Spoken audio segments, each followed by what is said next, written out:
श्री स्वामी समर्थ. श्रावणी सोमवार निमित्त आपण साबुदाण्याची खीर बनवलेली आहे. तर इथे पाहू शकता आपण पाण्यामध्ये साबुदाणा हा चांगला भिजवलेला शिजवून घेतला आणि ते जे पाणी होतं ते आपण काढून टाकलं आणि दुधामध्ये ही पूर्ण खीर साबुदाणे शिजवून घ्यायचे. आणि एका बाजूला आपण ड्रायफ्रूट तळायला ठेवलेले ते सुद्धा जरासे लालसर झाले की आपल्याला खिरीमध्ये घालायचे.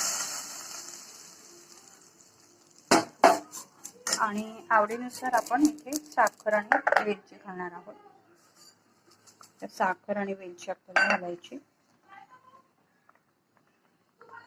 आणि अशा प्रकारे ही साबुदाण्याची खीर, ह्यामध्ये तुम्ही थोडासा खवा सुद्धा ऍड करू शकता.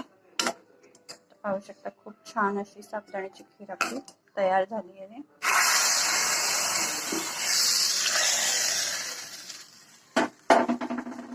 आणि ह्यामध्ये आपण घालणार आहोत